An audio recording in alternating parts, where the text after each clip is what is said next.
जाओ तो प्रेम खिलन का चाऊ, सिर धर तली गली मेरी आओ। इत मार्ग पैर धरी जय, सिर दीजै कान ना कीजै। इत मार्ग पैर धरी जय, सिर दीजै कान ना कीजै। जुगो जुग अटल जबर छत्र तख्त दे मालक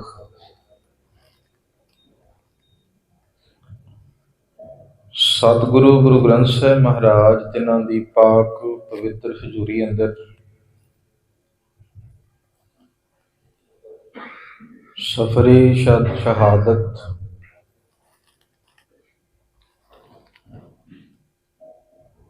तिस लड़ी अधीन रात्रि का तीसरा दीवान, जिस विच आप सर्ब साध संगत गुरु चरणां दी हाजरी भर के उन्हां महान शहीद ਸਿੰਘਾਂ ਦੀ ਲਾਸਾਨੀ शहादत ਨੂੰ याद कर रहे हो।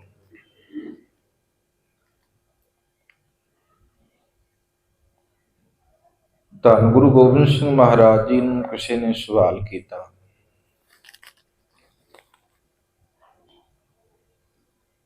ਕਹਿੰਦੇ ਤੁਹਾਡੇ ਵਰਗਾ ਪਰਉਪਕਾਰ ਕੁੱਲ ਕਾਇਨਾਤ ਅੰਦਰ ਕੋਈ ਕਰ ਹੀ ਨਹੀਂ ਸਕਦਾ।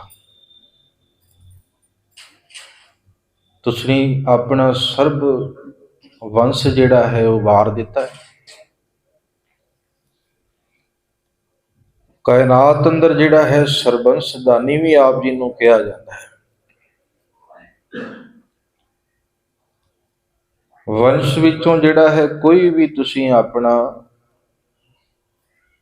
ਫਰਜ਼ੰਦ ਜਿਹੜਾ ਹੈ ਉਹ ਰੱਖਿਆ ਨਹੀਂ।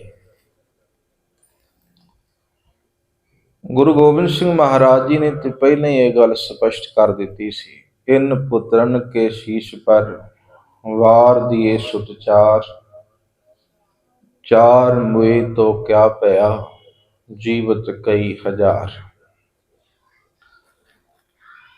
ਉਹ ਕਹਿਣ ਲੱਗੇ ਕਿ ਸਾਰੀ ਕਾਇਨਾਤ ਜਿਹੜੀ ਹੈ ਤੁਹਾਨੂੰ ਸਰਬੰਸਦਾਨੀ ਕਹਿੰਦੀ ਹੈ। ਗੁਰੂ ਗੋਬਿੰਦ ਸਿੰਘ ਮਹਾਰਾਜ ਜੀ ਕਹਿਣ ਲੱਗੇ ਮੈਂ ਸਰਬੰਸਦਾਨੀ ਨਹੀਂ, ਮੈਂ ਤੇ ਇੱਕ ਕਰਜ਼ ਉਤਾਰਿਆ। ਅਕਾਲ ਪੁਰਖ ਨੇ ਸੰਸਾਰ ਦੇ ਅੰਦਰ ਜਿਸ ਕਰਮ ਲਈ ਭੇਜਿਆ ਸੀ, ਜਦੋਂ ਜਿਹੜਾ ਸਮਾਂ ਬਣਿਆ ਉਹ ਕਿਸ਼ਤ ਜਿਹੜੀ ਮੈਂ ਉਤਾਰੀ ਹੈ। ਤੇ ਕਿਸੇ ਕਵੀ ਦੀਆਂ ਸਤਰਾਂ ਨੇ ਕਹਿੰਦੇ ਕਿ ਡੁੱਬਦੇ ਦੇਸ਼ ਦਾ ਜਦੋਂ ਸਹਾਰਾ ਕੋਈ ਨਹੀਂ ਸੀ, ਪਿਤਾ ਦੇਸ਼ ਧਰਮ ਤੋਂ ਵਾਰਿਆ ਮੈਂ, ਚਾਰ ਪੁੱਤਰ ਦਿੱਤੇ ਸੀ ਪ੍ਰਮਾਤਮਾ ਨੇ, ਜੋੜਾ ਜੋੜਾ ਕਰਕੇ ਵਾਰਿਆ ਮੈਂ, ਮਾਤ ਗੁਜਰੀ ਸਰਹੰਦ ਵਿੱਚ ਗੁਜਰੀ, ਸਮਾਂ ਗੁਜਰਿਆ ਤਿਵੇਂ ਗੁਜ਼ਾਰਿਆ ਮੈਂ, ਮਤਾਂ ਸਿੱਖੋ ਮੈਨੂੰ ਸਰਬੰਸਦਾਨੀ ਕਹੋ, ਕਿਸ਼ਤਾਂ ਨਾਲ ਕਰਜ਼ਾ ਉਤਾਰਿਆ ਮੈਂ। ਤੇ ਸੱਚੀ ਗੱਲ ਹੈ, ਕੁੱਲ ਕਾਇਨਾਤ ਇੱਕ ਪਾਸੇ ਹੋ ਜਾਵੇ, ਧੰਨ ਗੁਰੂ ਗੋਬਿੰਦ ਸਿੰਘ ਮਹਾਰਾਜ ਜਿਨ੍ਹਾਂ ਦਾ ਕੀਤਾ ਗਿਆ ਪਰਉਪਕਾਰ ਬਖਸ਼ਿਸ਼ਾਂ ਅਸੀਂ ਮੋੜ ਨਹੀਂ ਸਕਦੇ। ਮਾਲਕ ਨੇ ਉਹ ਕੌਮ ਪੈਦਾ ਕੀਤੀ ਹੈ, ਉਸ ਜਿਹੜਾ ਹੈ ਜੀਵ ਨੂੰ ਇੱਕ ਬਾਟੇ ਦੇ ਵਿੱਚ ਅੰਮ੍ਰਿਤ ਛਕਾਇਆ ਹੈ, ਜਿਨ੍ਹਾਂ ਨੂੰ ਜਿਹੜਾ ਕੋਈ ਕੋਲ ਬਿਠਾ ਕੇ ਵੀ ਖੁਸ਼ ਨਹੀਂ ਸੀ। जिन्हां दे हालात ऐसे सन, हम तो तोलन जाने तकड़ी, नंगी करद कबहू नहीं पकड़ी, चिड़ी उड़े तो हम डर जाएं, मुगलों से कैसे लड़ पाए। ਤੇ ਗੁਰੂ ਗੋਬਿੰਦ ਸਿੰਘ ਮਹਾਰਾਜ ਕਹਿਣ ਲੱਗੇ, ਫਿਕਰ ਨਾ ਕਰੋ। ਅਸਲ ਦੇ ਵਿੱਚ ਜਿਹੜਾ ਹੈ, ਐਸਾ ਖਾਲਸਾ, ਐਸਾ ਸੂਰਮਾ ਜਿਹੜਾ ਹੈ ਸੰਸਾਰ ਦੇ ਅੰਦਰ ਮੈਂ ਪੈਦਾ ਕਰਾਂਗਾ, ਜਿਹੜਾ ਸਵਾ ਸਵਾ ਲੱਖ ਤੇ ਵੀ ਭਾਰੀ ਪਏਗਾ। ਤੇ ਮਾਲਕ ਨੇ ਕਰਕੇ ਵੀ ਦਿਖਾਇਆ। 1.25 लाख से एक लड़ाऊं, तब गोबिंद सिंह नाम कहाऊं। ते जोगी जी कहन लगे, ना कहूं अब की ना कहूं तब की, अगर ना होते गुरु गोबिंद सिंह, सुन्नत होती सब की। आओ उस सरबंसदानी दशमेश पिता ਧੰਨ ਗੁਰੂ ਗੋਬਿੰਦ ਸਿੰਘ ਮਹਾਰਾਜ, ਜਿਨ੍ਹਾਂ ਦਾ ਅੱਜ ਅੰਮ੍ਰਿਤ ਵੇਲੇ ਸਰਸਾ ਨਦੀ ਦੇ ਕੰਢੇ ਤੇ ਪਰਿਵਾਰ ਵਿਛੋੜਾ ਪਿਆ ਹੈ। 3 ਹਿੱਸਿਆਂ ਦੇ ਵਿੱਚ ਪਰਿਵਾਰ ਵੰਡਿਆ ਗਿਆ ਹੈ। ਆਓ ਇਸ ਲੜੀ ਨੂੰ ਆਪਾਂ ਆਰੰਭ ਕਰੀਏ। ਆਰੰਭਤਾ ਤੋਂ ਪਹਿਲਾਂ ਰਸਨਾ ਕਰੋ ਪਵਿੱਤਰ, ਅਦਬ ਸਹਿਤ ਉਚਾਰਨ ਕਰੋ ਜੀ ਸਤਨਾਮ ਸ਼੍ਰੀ, ਸਤਨਾਮ ਸ਼੍ਰੀ। ਜੰਗ ਤੋਂ ਬਾਅਦ ਸਰਸਾ ਨਦੀ ਜਿਹੜਾ ਹੈ ਬਹੁਤ ਆਪਣੇ ਜੋਬਨ ਤੇ ਸੀ। ਇਤਿਹਾਸ ਕਹਿੰਦਾ ਹੈ ਮੀਂਹ ਪੈ ਰਿਹਾ ਹੈ, ਨਿੰਮਾ ਨਿੰਮਾ ਮੀਂਹ ਹੈ, ਠੰਡੀ ਠੰਡੀ ਹਵਾ ਹੈ, ਉਤੋਂ ਪੋਹ ਦਾ ਮਹੀਨਾ ਹੈ ਤੇ ਹੜ ਆਇਆ ਹੋਇਆ ਹੈ। ਇਧਰੋਂ ਵੈਰੀ ਉਹ ਆਪਣੇ ਜਲਾਲ ਦੇ ਵਿੱਚ ਹੈ, ਉਹ ਆਪਣੀ ਤਾਕਤ ਲੈ ਕੇ ਜਿਹੜਾ ਆ ਰਿਹਾ ਹੈ। ਇਧਰੋਂ ਜਿਹੜਾ ਇਹ ਪਾਣੀ ਸਰਸਾ ਨਦੀ ਦਾ, ਇਹ ਵੀ ਆਪਣੇ ਜੋਬਨ ਤੇ ਹੈ। ਸਤਿਗੁਰੂ ਜੀ ਨੇ ਆਸਾ ਕੀ ਵਾਰ ਦਾ ਕੀਰਤਨ ਉਪਰੰਤ ਫਿਰ ਜਿਹੜਾ ਹੈ ਹੁਕਮ ਕੀਤਾ ਕਿ ਚਲੋ ਇਸ ਸਰਸਾ ਨਦੀ ਨੂੰ ਜਿਹੜਾ ਹੈ ਪਾਰ ਕਰੋ। ਉੱਥੇ ਜਿਹੜਾ ਹੈ ਬਚਨ ਵੀ ਭਵਿੱਖਤ ਮਾਲਕ ਨੇ ਵਰਤੇ। ਸਰਸਾ ਨਦੀ ਅੱਜ ਤੂੰ ਪੂਰੇ ਜੋਬਨ ਤੇ ਹੈ, ਪਰ ਰਹਿੰਦੀ ਦੁਨੀਆ ਤੱਕ ਜਿਹੜਾ ਹੈ ਤੇਰੇ ਤੇ ਐਸਾ ਜੋਬਨ ਆਏਗਾ ਹੀ ਨਹੀਂ।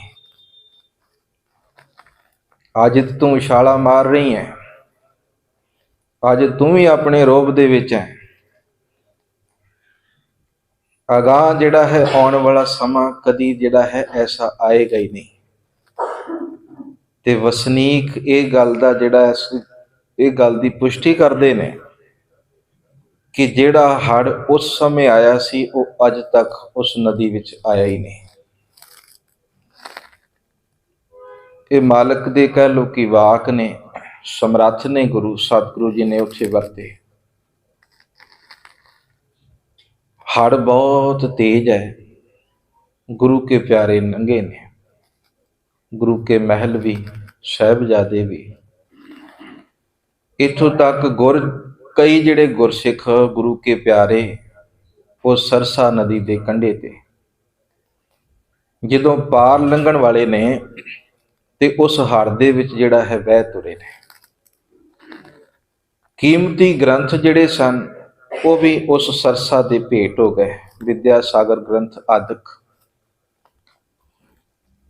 ਹੋਰ ਜਿਹੜਾ ਹੈ ਬਹੁਤ ਕੀਮਤੀ ਸਾਜੋ ਸਮਾਨ ਸੀ, ਉਹ ਵੀ ਸਰਸਾ ਦੇ ਭੇਟ ਹੋ ਗਏ। ਸਰਸਾ ਨਦੀ ਦਾ ਕੰਢਾ ਪਾਰ ਕੀਤਾ ਹੈ ਤੇ ਇਧਰੋਂ ਜਿਹੜਾ ਹੈ ਪਰਿਵਾਰ ਹੁਣ 3 ਹਿੱਸਿਆਂ ਦੇ ਵਿੱਚ ਵੰਡਿਆ ਗਿਆ ਹੈ।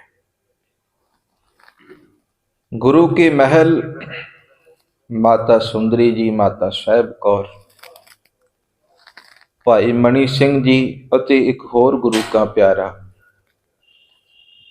ਦਿੱਲੀ ਨੂੰ ਜਿਹੜਾ ਹੈ ਤੁਰੇ ਨੇ। इधरों सतगुरु गुरु गोबिंद सिंह महाराज वड्डे साहिबजादे 40 सिंह तो वधीक सन, पर चमकौर की गढ़ी तक जांदियां जांदियां 40 रह गए सन, क्योंकि विच भी जंग हुई है किस रस्ते दे विच। अज माता गुजरी छोटे लाल उस नदी के कंढे कंढे हो तुरे ने। ते इतिहास कहता है रस्ता बड़ा विखड़ा। हुण जे आपां इस दृश्य नूं, इस मंजर नूं जेकर असीं महसूस करना है ना, असीं माता गुजरी दे नाल नाल तुरीए। उस समय कोई इन्नी आबादी नहीं सी, जंगल सी, जिथे वेखो उत्थे दरख्त, घाह, भयानक कह लो कि दृश्य, उपर जिहड़ा है मींह, ठंडी हवा, ते सुभाविक है कि सूरज ते चढ़िया नहीं होएगा। हुण इस माहौल दे विच माता गुजर कौर जिन्हां दी उम्र 80 साल है लगभग, छोटे लाल 7 साल ते 9 साल दे, उन्हां नूं लै के तुर पई है। ते हुण कैसा कह लो कि वह समा होएगा, माता गुजर कौर अपने साहिबजादियां दे नाल, पोतियां दे नाल तुरदी है, क्योंकि आनंदपुर साहिब तो तुरे ने। रस्ते विच कोई खाण नूं नहीं, कोई चंगा पीण नूं नहीं, कोई चंगा कह लो कपड़ा भी नहीं होएगा, भिज गए होणगे ना कपड़े, बरसात हो रही, उत्थे किहड़ा कोई इंतजाम है। हुण पोह दी असल दे विच इह पोह दा समा है, ठंडी हवा जदों वगदी होएगी, मां गुजर कौर छोटे साहिबजादे दे शरीर नूं कितना प्रभाव पाउंदी होएगी, पर फिर भी तुरे जा रहे। ते तुरदियां तुरदियां सवाल किया बाबा फतेह सिंह जी ने, दादी वड्डे भरा नहीं दिखते किथे। सुभाविक है कि कुछ समा पहलां ते साडे नाल सी, हुण किथे चले गए ने। ना साडे पिता जी दिख रहे ने, ना लौ लश्कर दिख रहा है। जो साडे नाल गुरु के प्यारे आए सन, वो भी साडे नाल दिख नहीं रहे। आपां ते नहीं जाने कैसियां बातां होईयां होणगीਆਂ उत्थे, वो असीं महसूस तां कर सकदे जदों असीं उत्थे मौजूद अपने आप नूं रखीए। बड़ा औखा,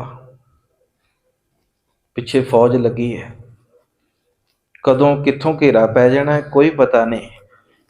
दादी मां ने पूरा दिन उस जंगल विच कढिया, क्योंकि कुम्मा माशकी इहदे कोल दादी मां शाम नूं आउंदी है, रात्रि दा समा है, दीवे दी लोह वेख के।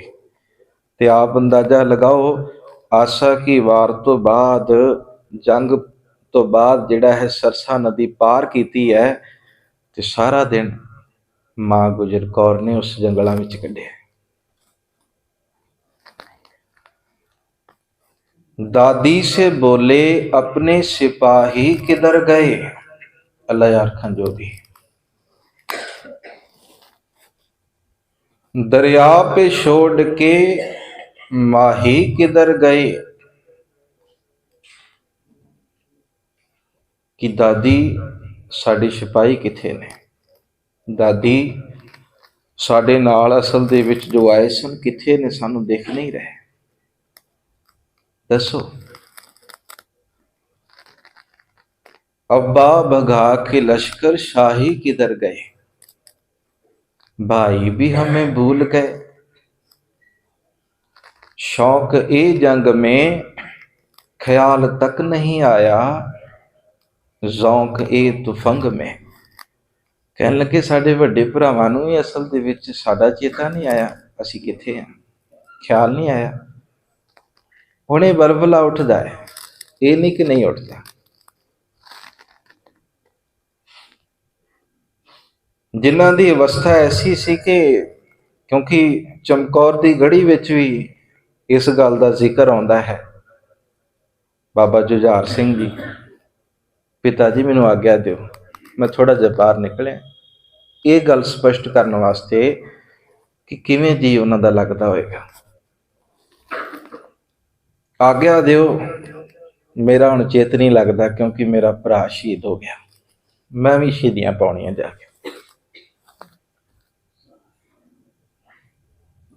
ਕਹਿੰਦੇ ਭਾਈ ਕੇ ਬਿਨਾ हमें जीना नहीं आता, खाना नहीं पीना नहीं सोना नहीं भाता। ਤੇ ਛੋਟਿਆਂ ਦਾ ਕੀ ਹਾਲ ਹੋਏਗਾ। ਹੁਣ ਦਾਦੀ ਨਾਲ ਇਹ ਗੱਲਾਂ ਕਰ ਰਹੇ ਨੇ, ਰਸਤੇ ਤੇ ਨੇ, ਤੁਰੇ ਜਾ ਰਹੇ ਨੇ, ਤੇ ਧਿਆਨ ਵੀ ਇੱਧਰ ਉੱਧਰ ਹੈ ਕਿਉਂਕਿ ਹਰ ਪਾਸੇ ਫੌਜ ਜਿਹੜਾ ਹੈ ਉਹਨੇ ਆਪਣਾ ਡੰਕਾ ਵਜਾਇਆ ਹੋਇਆ ਹੈ ਕਿ ਜਿੱਥੇ ਵੀ ਮਿਲਣ ਉੱਥੇ ਜਿਹੜਾ ਹੈ ਇਹਨਾਂ ਨੂੰ ਮਾਰ ਦਿਓ। ਕਿੰਨਾ ਅੰਦਰ ਦਾ ਜਿਹੜਾ ਧੀਰਜ ਮਾਂ ਗੁਜਰ ਕੌਰ ਦਾ, ਜਿਨ੍ਹਾਂ ਨੇ ਅਸਲ ਦੇ ਵਿੱਚ ਆਪਣੇ ਪੋਤਰਿਆਂ ਨੂੰ ਉਸ ਵਕਤ ਵੀ ਜਿਹੜਾ ਸਾਂਭੀ ਰੱਖਿਆ ਜਦੋਂ ਅਸਲ ਦੇ ਵਿੱਚ ਉਹ ਦੋ ਹੀ ਜਾਣੇ ਨੇ ਉੱਥੇ, ਦੋ ਪਤਾ ਨਹੀਂ ਕਿੱਥੇ ਨੇ, ਕੋਈ ਪਤਾ ਨਹੀਂ ਮੇਰਾ ਪੁੱਤਰ ਕਿੱਥੇ ਹੈ, ਮੇਰੇ ਪੋਤਰੇ ਕਿੱਥੇ ਨੇ, ਗੁਰੂ ਕੇ ਪਿਆਰੇ ਕਿੱਥੇ ਨੇ। ਇੰਨਾ ਹੌਸਲਾ ਉਸ ਦਾਦੀ ਦੇ ਅੰਦਰ,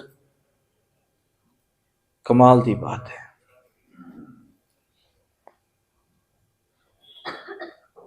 ਤੇ ਜੋਗੀ ਜੀ ਕਹਿਣ ਲੱਗੇ, ਫੇਰ ਜਿਹੜਾ ਹੈ ਉਹਨਾਂ ਨੇ ਗੱਲਬਾਤ ਸ਼ੁਰੂ ਕੀਤੀ। ਜਬ ਰਣ ਅਜੀਤ जीत के तशरीफ लाएंगे, अब्बा के साथ जिस घड़ी जुझार आएंगे। ये गल कर रहे ने, जब रण अजीत कर, जब रण अजीत जीत कर तशरीफ लाएंगे, अब्बा के साथ जिस घड़ी जुझार आएंगे, गिला करके हम सब से फिर रूठ जाएंगे, माता कभी पिता कभी भाई मनाएंगे। कहने लगे असीं रुस जाना सारे नाल, क्योंकि सानू दस के नहीं गए हो कित्थे चले गए। ਜਦੋਂ ਵਾਪਸ ਆਉਣਗੇ ਨਾ, ਹੁਣ ਵੇਖੋ ਆਪਣੇ ਭਰਾਵਾਂ ਤੇ ਵੀ ਕਿੰਨਾ ਉਹਨਾਂ ਨੂੰ ਵਿਸ਼ਵਾਸ ਹੈ ਕਿ ਮੇਰਾ ਵੱਡਾ ਭਰਾ ਜਦੋਂ ਜੰਗ ਜਿੱਤ ਕੇ ਆਏਗਾ ਨਾ, ਮੈਨੂੰ ਮਿਲੇਗਾ ਆ ਕੇ, ਤੇ ਮੈਂ ਬੋਲਣਾ ਨਹੀਂ, ਮੈਂ ਰੁੱਸ ਜਾਣਾ, ਜਿੰਨਾ ਮਰਜ਼ੀ ਬੁਲਾਉਣ ਨਹੀਂ ਬੋਲਾਂਗਾ। ਹਾਂ ਜੇਕਰ ਉਹ ਜ਼ਿਆਦਾ ਹੀ ਕਹਿਣਗੇ ਨਾ, ਇਕਰਾਰ ਲੈਂਗੇ, ਕਹਿਣ ਲੱਗੇ ਫਿਰ ਅਸੀਂ ਨਾ ਕਸਮ ਲਵਾਂਗੇ, ਇਕਰਾਰ ਲਵਾਂਗੇ, भुलाना न फिर कभी, बारे दिगर बिछड़ के सताना न फिर कभी, हमको छोड़ के फिर जाना न कब कहीं, हम बता दें हमें रुलाना न फिर कभी। ਉਹ ਦ੍ਰਿਸ਼ ਨੂੰ ਕਹਿ ਲਓ ਕਿ ਜੋਗੀ ਜੀ ਨੇ ਬਿਆਨ ਕੀਤਾ। ਗੱਲਾਂ ਕਰਦੇ ਤੁਰੇ ਜਾ ਰਹੇ ਨੇ, ਕਿਤੇ ਸਾਹ ਲੈ ਲੈਂਦੇ ਨੇ, ਕਿਤੇ ਬੈਠ ਜਾਂਦੇ ਨੇ, ਸੁਭਾਵਿਕ ਹੈ ਕਿਉਂਕਿ ਕੋਈ ਰੋਡ ਥੋੜ੍ਹੀ ਹੈ ਉੱਥੇ, ਰੋਡ ਤੇ ਜਾ ਵੀ ਨਹੀਂ ਸਕਦੇ। ਗਲੀਆਂ ਉਹ ਕੈਸੀਆਂ ਹੋਣਗੀਆਂ, ਉਹ ਰਸਤਾ ਕੈਸਾ ਹੋਏਗਾ, ਨਦੀ ਦਾ ਕੰਢਾ ਆਪ ਨੂੰ ਪਤਾ ਹੀ ਹੈ, ਜਿਨ੍ਹਾਂ ਨੇ ਵੇਖਿਆ ਹੁੰਦਾ ਹੈ, ਘਾਹ ਫੂਸ ਬੜਾ ਹੁੰਦਾ ਉੱਥੇ। ਇਸ ਗੱਲ ਨੂੰ ਜੇਕਰ ਮਹਿਸੂਸ ਕਰਨਾ ਹੈ ਨਾ, ਬੜਾ ਸੋਹਣਾ ਕਿਸੇ ਨੇ ਲਿਖਿਆ ਹੈ, ਆਪਾਂ ਉਹ ਗਾਇਨ ਕਰੀਏ, ਸ਼ਾਇਦ ਜਿਹੜਾ ਹੈ ਸਾਡੀ ਸੁਰਤ ਜਿਹੜੀ ਉੱਥੋਂ ਤੱਕ ਪਹੁੰਚ ਜਾਵੇ। ਕਿਉਂਕਿ ਇਹ ਭਾਵ ਜਿਹੜੇ ਉਹਨਾਂ ਨੇ ਪ੍ਰਗਟ ਕੀਤੇ ਨੇ, ਵਾਟਾਂ ਲੰਮੀਆਂ ਤੇ ਰਸਤਾ ਪਹਾੜ ਦਾ, ਤੁਰੇ ਜਾਂਦੇ ਗੁਰਾਂ ਦੇ ਲਾਲ ਜੀ, ਸਰਸਾ ਨਦੀ ਤੇ ਵਿਛੋੜਾ ਪੈ ਗਿਆ। ਉਸ ਵੇਲੇ ਦਾ ਸੁਣ ਲਓ ਹਾਲ ਜੀ।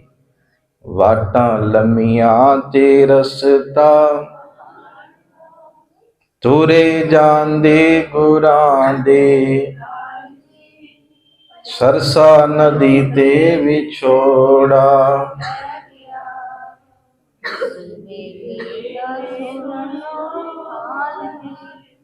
ਉਸ ਵੇਲੇ ਦਾ ਸੁਣ ਲਓ ਹਾਲ ਜੀ। ਰਾਤ ਹਨੇਰੀ ਬਿਜਲੀ ਲਿਸ਼ਕੇ ਰਾਹ ਜੰਗਲਾਂ ਦੇ ਪੈ ਗਏ ਨੇ। ਰਾਤ ਹਨੇਰੀ ਬਿਜਲੀ ਲਿਸ਼ਕੇ ਰਾਹ ਜੰਗਲਾਂ ਦੇ ਪੈ ਗਏ ਨੇ। ਛੋਟੀ ਉਮਰ ਨਿਕੜੇ ਬਾਲ ਜੀ। ਮਾਤਾ ਗੁਜਰੀ ਉਹਨਾਂ ਦੇ ਨਾਲ ਜੀ। ਸਰਸਾ ਨਦੀ ਤੇ ਵਿਛੋੜਾ ਪੈ ਗਿਆ। ਉਸ ਵੇਲੇ ਦਾ ਸੁਣ ਲਓ ਹਾਲ ਜੀ। ਵਾਟਾਂ ਲੰਮੀਆਂ ਤੇ ਰਸਤਾ ਪਹਾੜ ਦਾ ਤੁਰੇ ਜਾਂਦੇ ਗੁਰਾਂ ਦੇ। ਸਰਸਾ ਨਦੀ ਤੇ ਉਸ ਵੇਲੇ ਦਾ ਸੁਣ ਲਓ। ਕਹਿਰ ਦੀ ਸਰਦੀ ਹੱਡੀਆਂ ਚੀਰੇ ਬਾਲ ਨਿਕੜੇ। ਕਹਿਣ ਵਾਲਾ ਕਹਿੰਦਾ ਅਸਲ ਦੇ ਵਿੱਚ ਸਰਦੀ ਜਿਹੜੀ ਹੈ ਬਹੁਤ ਹੈ।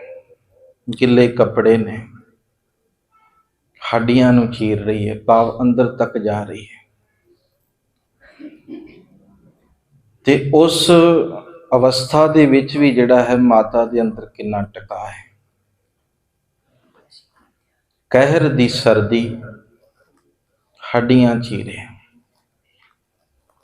ਬਾਲ ਨਿਆਣੇ ਕੰਬਦੇ ਨੇ। ਉਂਗਲੀ ਫੜ ਕੇ ਮਾਂ ਗੁਜਰੀ ਦੀ ਪੱਥਰਾਂ ਉੱਤੋਂ ਲੰਘਦੇ ਨੇ। ਉਂਗਲੀ ਫੜ ਕੇ ਮਾਂ ਗੁਜਰੀ ਦੀ ਪੱਥਰਾਂ ਉੱਤੋਂ ਲੰਘਦੇ ਨੇ। ਅਜੀਤ ਜੁਝਾਰ ਵੀਰ ਜੀ ਪੁੱਛਦੇ ਮਾਂ ਗੁਜਰੀ ਕੋਲੋਂ ਸਵਾਲ ਜੀ।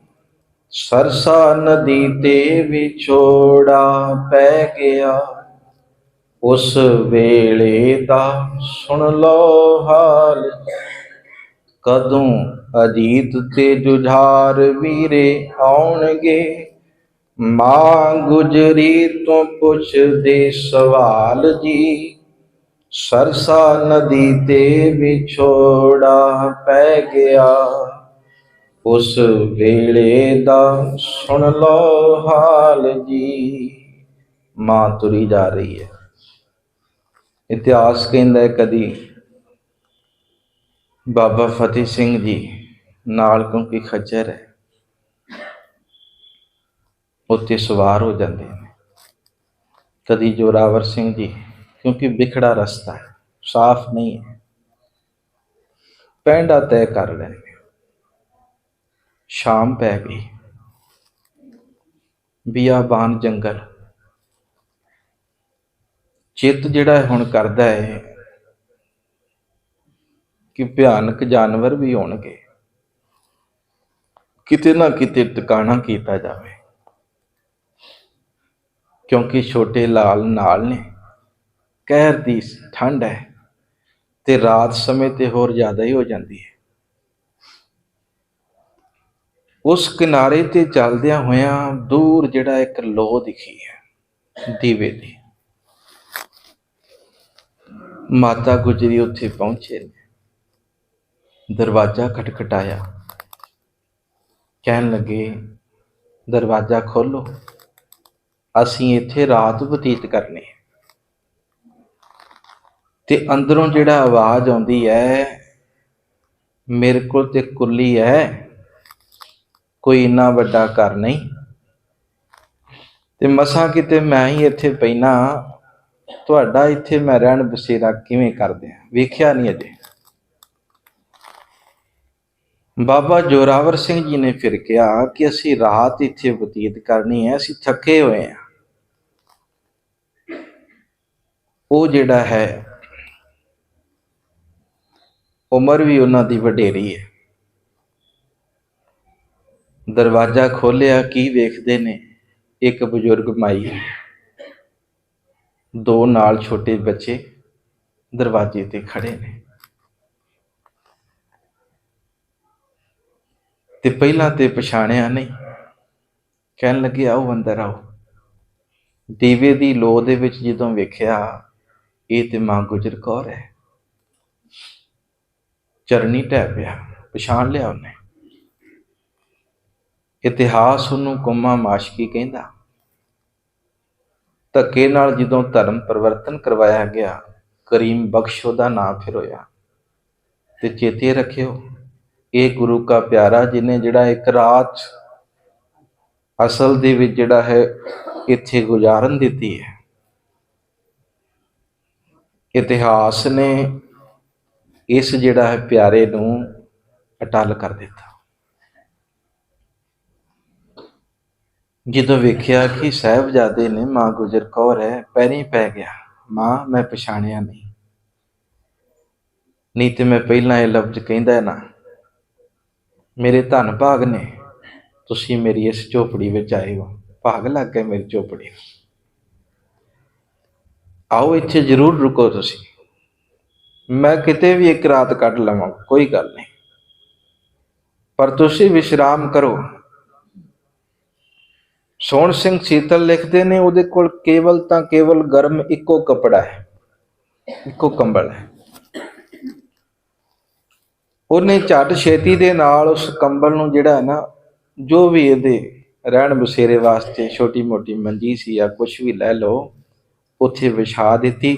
ਤੇ ਮਾਂ ਗੁਜਰ ਕੌਰ ਜੀ ਨੂੰ ਕਹਿਣ ਲੱਗੇ ਤੁਸੀਂ ਇੱਥੇ ਬੈਠੋ ਆਪਣੇ ਲਾਲਾਂ ਨੂੰ ਲੈ ਕੇ। ਹੁਣ ਇੱਧਰ ਉੱਧਰ ਵੇਖਣ ਲੱਗ ਪਏ, ਭੁੱਖ ਲੱਗੀ ਹੋਏਗੀ। ਮਾਂ ਮੈਨੂੰ ਪਤਾ ਲੱਗਾ ਕਿ ਲੰਮੇ ਸਮੇਂ ਤੋਂ ਅਨੰਦਪੁਰ ਸਾਹਿਬ ਨਾ, ਕਿਉਂਕਿ ਉਹ ਬੇੜੀ ਚਲਾਉਂਦਾ ਹੁੰਦਾ ਸੀ, ਇੱਕ ਕਿਨਾਰੇ ਤੋਂ ਦੂਸਰੇ ਕਿਨਾਰੇ, ਪਤਾ ਤੇ ਲੱਗ ਹੀ ਜਾਂਦਾ ਕਿ ਅਸਲ ਦੇ ਵਿੱਚ ਘੇਰਾ ਪਿਆ ਹੈ। ਤੇ ਮਾਂ ਗੁਜਰ ਕੌਰ ਜੀ ਕਹਿਣ ਲੱਗੀ ਅੱਜ ਅਸੀਂ ਉੱਥੋਂ ਆ ਗਏ ਤੇ ਜੋ ਵਾਅਦੇ ਕੀਤੇ ਸੀ ਵੈਰੀ ਮੁੱਕਰ ਗਏ, ਤੇ ਜੰਗ ਯੁੱਧ ਬੜਾ ਹੋਇਆ ਸਰਸਾ ਨਦੀ ਤੇ ਅਸੀਂ ਇੱਧਰ ਨੂੰ ਆ ਗਏ। ਤੇ ਹੁਣ ਮਨ ਦੇ ਵਿੱਚ ਇਹ ਹੈ ਕਿ ਕੁਝ ਖਵਾਵਾਂ ਪਿਆਵਾਂ, ਭੁੱਖੇ ਹੋਣਗੇ ਲੰਬੇਰੇ ਸਮੇਂ ਤੋਂ, ਕੁਝ ਨਾ ਕੁਝ ਤੇ ਮੈਂ ਖਵਾਵਾਂ ਨਾ, ਪਰ ਵੇਖਦਾ ਹੈ ਕੁਛ ਨਹੀਂ ਖਵਾਉਣ ਨੂੰ, ਕਿਉਂਕਿ ਗਰੀਬ ਹੈ ਆਪਣਾ। ਅਸਲ ਦੇ ਵਿੱਚ ਨਾਵ ਉਹ ਬੇੜੀ ਚਲਾ ਕੇ ਗੁਜ਼ਾਰਾ ਕਰਦਾ ਹੈ। ਇਤਿਹਾਸ ਕਹਿੰਦਾ ਮਾਂ ਤੁਸੀਂ ਬੈਠੋ, ਮੈਂ ਹੁਣੇ ਆਇਆ, ਤੁਹਾਨੂੰ ਭੁੱਖ ਲੱਗੀ ਹੋਏਗੀ ਤੇ ਮੈਂ ਪ੍ਰਸ਼ਾਦਾ ਕਿਤਿਓਂ ਨਾ ਕਿਤਿਓਂ ਇੰਤਜ਼ਾਮ ਕਰਕੇ ਜ਼ਰੂਰ ਲਿਆਵਾਂਗਾ, ਕਿਉਂਕਿ ਮੇਰੇ ਘਰੇ ਪ੍ਰਸ਼ਾਦਾ ਨਹੀਂ ਹੈਗਾ। ਤੇ ਉਹਨੂੰ ਅਗਲੇ ਨੂੰ ਕੀ ਪਤਾ ਸੀ ਆ ਦੋ ਪ੍ਰਸ਼ਾਦਿਆਂ ਦੇ ਨਾਲ ਹੀ ਉੱਥੇ ਲੰਗਰ ਲੱਗ ਜਾਣੇ, ਕਾਇਨਾਤ ਉੱਥੇ ਮੱਥਾ ਟੇਕੇਗੀ, ਉਸ ਜਗ੍ਹਾ ਦੇ ਦਰਸ਼ਨ ਕਰਨ ਲਈ ਤਰਸੇਗੀ।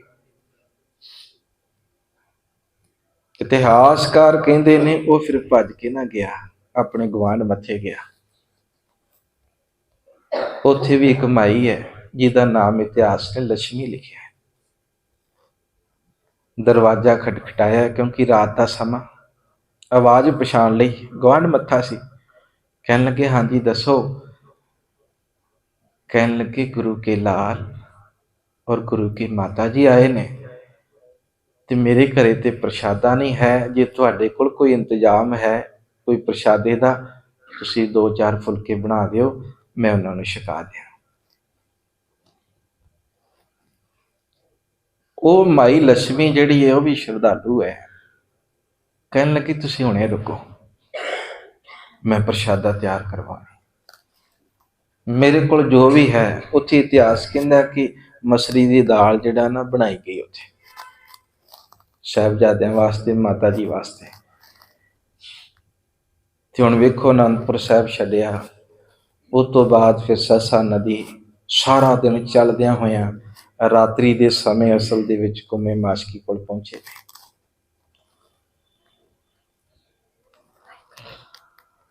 ते उन्हें फटाफट दाल चढ़ाई है, तैयार हो गई दाल, ते प्रशादे तैयार किए ने, ते पोटली विच बन के पकड़ा दिते। ते जदों तुरन लगा ना कुमा माशकी कहन लगे तेरे कोल कोई कपड़ा है? पता तो हुंदा ही है ना कि गरीब है, इन्ना नहीं इंतजाम होएगा, हुण 3 जने ने। वो माई कहन लगी तेरे को कोई गर्म कपड़ा है? सर्दी बहुत है, ठंड बड़ी है, मींह भी पै रहा है, हवा भी चल रही है। कहन लगे माई इको कपड़ा सी, मैं उन्होंने थले विछा दिता, उन्होंने थले विछा दिता। कहन लगे रुक, फिर उन्हें अपने कोलों एक कंबल दिता, गर्म कह लो कि कपड़ा दिता। कहन लगे आ भी ले जा, ते उन्हां नूं थके होणगे काफ़ी समय दे, तुसीं उन्हां नूं एक कंबल दे देना, एक कपड़ा दे देना कि तुसीं प्रशादा छक के विश्राम करो, ते मैं सवेरे आके दर्शन करांगी। बजुर्ग सन, रात नूं कह लो कि उन्हां नूं इतिहास जिवें कहंदा है बड़ा दींदा नहीं सी, नज़र घट सी। ते उस माई ने जिहड़ा है प्रशादे तैयार कीते है, दाल तैयार कीती है, वो दे दित्ती, नाल कंबल दिता है। ते कुमा माशकी वो प्रशादियां नूं ते कंबल नूं लैके फिर अपनी झोपड़ी विच आ गया। ते अज जिहड़ा प्रशादा नसीब होया साहिबजादियां नूं, भुखे भाने प्रशादा छकिया, ते जिथे आसन लाया सी उत्थे माता गुजर कौर विच पए ने, आले दुआले इधर बाबा फतेह सिंह जी ने, इधर बाबा जोरावर सिंह जी ने रात जिहड़ा बतीत हुई है। सवेर हुई ते इतिहास कहंदा है वो बीबी जिहड़ी है ना लक्ष्मी, माँ गुजर कौर दे दर्शन करन आई है। उन्हें दर्शन किए, चरना ते ढह पई, मत्था टेकिया, गुरु माता हो आप।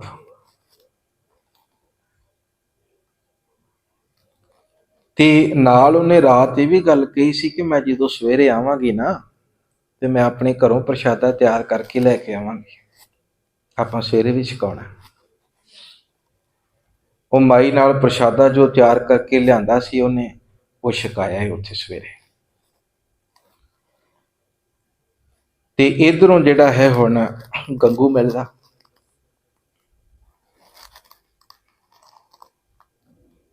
ते गंगू जिहड़ा है असल दे विच जदों आके मिलिया है ते माँ गुजर कौर जी ने गंगू नूं पछाण लिया। कहन लगी ये ते अपना ही है, हुण ते कोई फिक्र ही नहीं, ये चंगी तरह साड़ी संभाल करेगा क्योंकि इन्हें लंबेरा समा सेवा की है। उत्थे सवेर सार हुंदियां माता गुजर कौर जी जिमें तिवें कह लो तैयार होए ने, प्रशादा छकिया, तुरन लगे ने, ते 5 मोहरां जिहड़ियां ने ना कुमे माशकी नूं दित्तियां। इतिहास कहंदा है कुमा माशकी कहंदा मां ये तो मेरी सेवा सी, तुसीं ये की दे रहे हो, मैनूं नहीं चाहिदा कुछ भी। माँ गुजर कौर कहन लगी मैं सेवा दा असल दे विच तैनूं मुल नहीं दे रही, ये गुरु घर दी रवायत है कि जो असल दे विच ये सेवा तुसीं कीती है ना, एक प्रकार दा कह लो कि साडा आशीर्वाद है, असीस है, ये तुसीं रख लो। उस समय गंगू कोल खलोता है, माँ ने खुरजी खोली है, पोटली खोली है, ਉਹਦੀ ਨਜ਼ਰ ਪੈ ਰਹੀ ਹੈ, ਕਿਉਂਕਿ ਮਿਲਣ ਤੱਕ ਉਹਦੇ ਅੰਦਰ ਬੇਈਮਾਨੀ ਨਹੀਂ ਸੀ ਹੈਗੀ। ਪਰ ਜਦੋਂ ਅਸਲ ਦੇ ਵਿੱਚ ਉਹਨੇ ਵੇਖਿਆ ਕਿ ਇੰਨਾ ਕੁਝ, ਫਿਰ ਉਸ ਤੋਂ ਬਾਅਦ ਬੀਬੀ ਲక్ష్ਮੀ ਨੂੰ ਕਹਿਣ ਲੱਗੇ, ਧੀਏ ਆ ਲੈ। ਉੱਥੇ 5 ਚੂੜੀਆਂ ਦਿੱਤੀਆਂ ਸੋਨੇ ਦੀਆਂ, ਇੱਕ ਹੋਰ ਸ਼ੈ ਦਿੱਤੀ ਜੋ ਕਿ ਅਸਲ ਦੇ ਵਿੱਚ ਅੰਗੂਠੀ ਵਿੱਚ ਮੜਾ ਕੇ ਉਹ ਪਾਈ ਜਾਂਦੀ ਹੈ। 2 ਚੀਜ਼ਾਂ ਦਿੱਤੀਆਂ।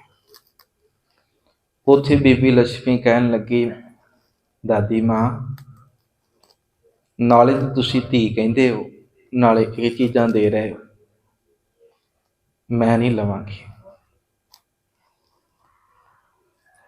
ਕਿਤੇ ਧੀਆਂ ਵੀ ਆਪਣੀਆਂ ਮਾਵਾਂ ਤੋਂ ਅਸਲ ਦੇ ਵਿੱਚ ਸੇਵਾ ਦਾ ਕੋਈ ਮੁੱਲ ਲੈਂਦੀਆਂ ਨੇ? ਨਹੀਂ ਨਾ। ਜੇ ਤੁਸੀਂ ਧੀ ਕਿਹਾ ਹੈ ਨਾ, ਫਿਰ ਮੈਂ ਇਹ ਨਹੀਂ ਲਵਾਂਗਾ।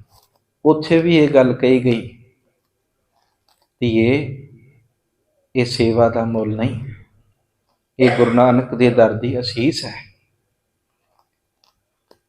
ਉੱਥੇ ਫਿਰ ਜਿਹੜਾ ਹੈ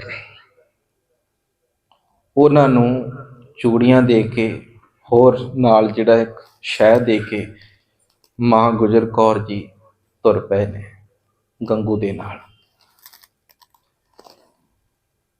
ਤੇ ਵੀ ਗੱਲ ਚੇਤੇ ਰੱਖਿਓ, ਕੁੰਮਾ ਮਾਸ਼ਕੀ ਜਿਹਨੇ ਸੇਵਾ ਇੰਨੀ ਕੀਤੀ, ਇੱਕ ਰਾਤ ਹੀ ਕੇਵਲ ਠਹਿਰਾਇਆ ਸੀ ਆਪਣੇ ਕੋਲ।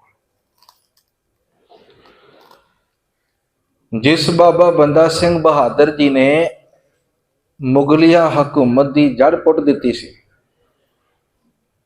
ਵੈਰੀ ਥਰ ਥਰ ਕੰਬਦੇ ਸੀ, ਲੋਕ ਦੇ ਛਿਪਦੇ ਸੀ, ਬਾਬਾ ਬੰਦਾ ਸਿੰਘ ਬਹਾਦਰ ਕੁੰਮੇ ਮਾਸ਼ਕੀ ਕੋਲ ਗਏ ਨੇ ਤੇ ਜਾ ਕੇ ਇਤਿਹਾਸ ਕਹਿੰਦੇ